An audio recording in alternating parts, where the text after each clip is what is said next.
এবার আরো খানিকটা বিপদে অভিষেক বন্দ্যোপাধ্যায়। তৃণমূলের যে তহবিল তদন্ত, সেই তহবিল তদন্তে এবারে অভিষেক বন্দ্যোপাধ্যায়কে মুখোমুখি হতে পারে ইডির, এমনটাই জানা যাচ্ছে। সূত্রের খবর, আগে তৃণমূলের ফ্রিজ করা 3টি অ্যাকাউন্টে শুধুমাত্র একটিতেই 400 কোটি টাকা।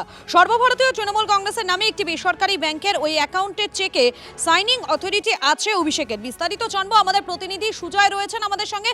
সুজয়, এই যে তৃণমূলের তহবিল তদন্ত, সেই তদন্তে এবারে অভিষেক বন্দ্যোপাধ্যায়কে তলব করতে পারেন ইডির আধিকারিকেরা।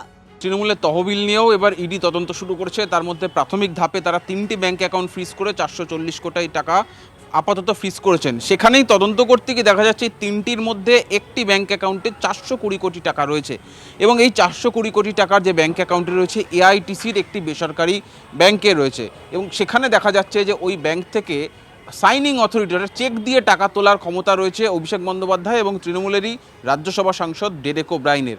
এবং এই 3টি অ্যাকাউন্টের মধ্যে একটিতেই কেন এত বেশি অঙ্কের টাকা, এই 420 কোটি টাকা, এবং যে 420 কোটি টাকা যে অ্যাকাউন্টে রয়েছে সেটাতেই আবার সাইনিং অথরিটি অভিষেক বন্দ্যোপাধ্যায়। প্রশ্ন তুলছে এনফোর্সমেন্ট ডাইরেক্টরেট যে একটি অ্যাকাউন্ট যেখানে অভিষেক রয়েছে সেখানেই এত বেশি অঙ্কের টাকা কেন? এআইটিসি ত্রিপুরা, এআইটিসি গোয়ার নামে যে ব্যাংক অ্যাকাউন্টগুলি সেখানে রয়েছে বাকি মাত্র 20 কোটি টাকা। তাহলে একটি অ্যাকাউন্টে এত বেশি টাকা থাকায় সন্দেহ দানা বেঁধেছে তদন্তকারীদের মনে।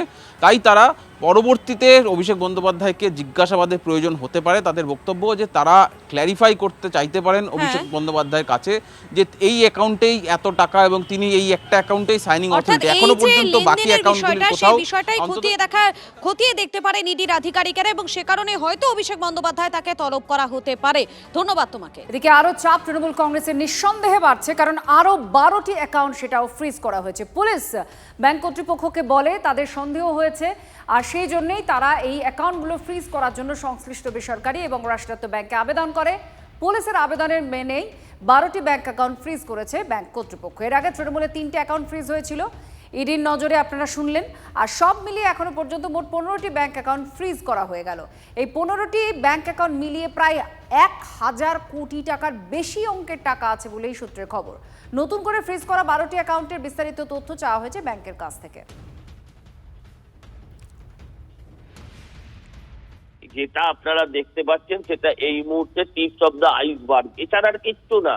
এরা যেভাবে টাকা রোজগার করেছে, যদি শিল্পপতিরা দেখে, যদি আদানি এসে দেখে যে একটা ছেলে 15 বছরে 5000 কোটি টাকা রোজগার করেছে, 10,000 কোটি টাকা রোজগার করেছে, তাহলে সে ভাববে তো আমি এত শিল্প করে এদিক ওদিক দৌড়ে একে ধরে তাকে ধরে আমি কি করলাম।